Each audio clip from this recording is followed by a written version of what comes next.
Ah oui, j'ai peur. Écoutez.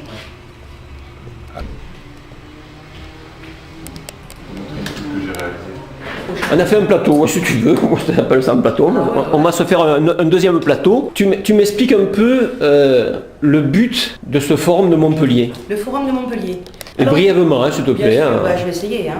Alors, le Forum de Montpellier, à l'origine, a été créé par une équipe de professionnels de différentes compétences multiples, hein, l'insertion, l'audiovisuel, la production, la sophrologie, la communication, technique de communication. Et en fait, on a voulu créer un média libre, citoyen, donc très important, pour démocratiser l'accès à l'audiovisuel. C'est-à-dire que malheureusement, le grand média, télévision, tout le monde n'a pas la chance ou la possibilité de pouvoir aller sur un plateau télé.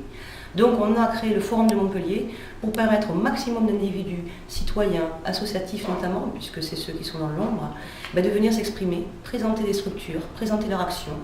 Et donc évidemment on prend quelque part un contre-pied, puisque la polémique, les difficultés, les médias le font très très bien. Donc nous on va aller par contre chercher les réussites, les actions positives, les possibles, et donc essayer de délivrer des visions positives, des ouvertures positives, bien sûr locales, parce que on est sur Montpellier, donc mais pour être au plus proche en tout cas du public et de pouvoir délivrer une information la plus précise possible par les acteurs eux-mêmes. Il y a un petit truc qui m'intéresse aussi, c'était les ateliers pour les jeunes. Là. Oui. Alors effectivement, à travers l'objectif de démocratiser l'accès audiovisuel, on travaille également essentiellement sur la prise de parole, sur la confiance en soi et la prise de conscience de son image.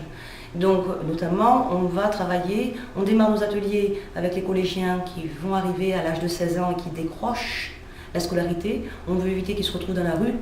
On en parlait ensemble, donc on va essayer de les motiver pour aller sur un métier, on va les mettre en relation avec des professionnels, on va découvrir des métiers ensemble, faire des enquêtes aussi, pour que quelque part ils s'intéressent et pour qu'on trouve une motivation.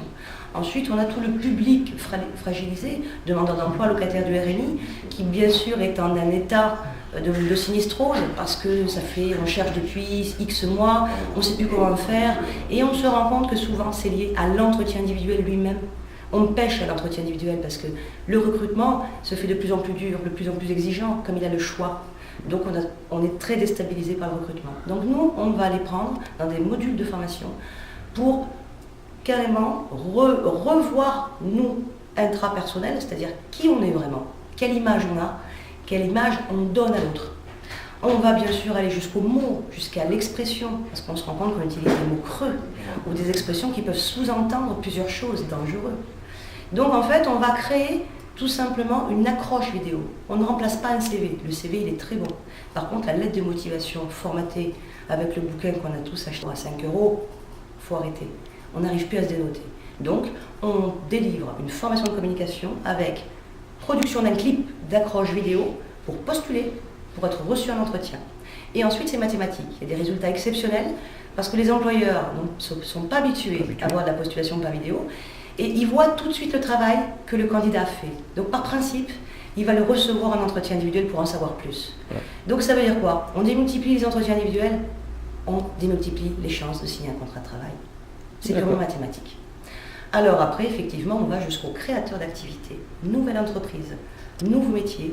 Et donc, on va essayer de créer des outils vidéo toujours dans le but de développer une activité ou de sensibiliser. Nous sommes spécialisés sur la production de vidéos utiles, ludiques, sensibles et préventives. Nous, si on va couvrir un événement, c'est parce qu'il y a une utilité pour le citoyen, une utilité pour le public. Voilà. Ok. Merci. Qu'est-ce que tu fais là, derrière ton écran là? Dis-moi qui tu es. Présente-toi, Jean. Stagiaire en BTS NRC. En quoi? En BTS NRC, négociation relation client. Voilà, très bien. C'est une bonne chose. Bon, et alors tu fais un stage ici? Ouais. Pour combien de temps? C'est sur 2 ans. 2 ans de stage. 2 ans. C'est bien. Ouais.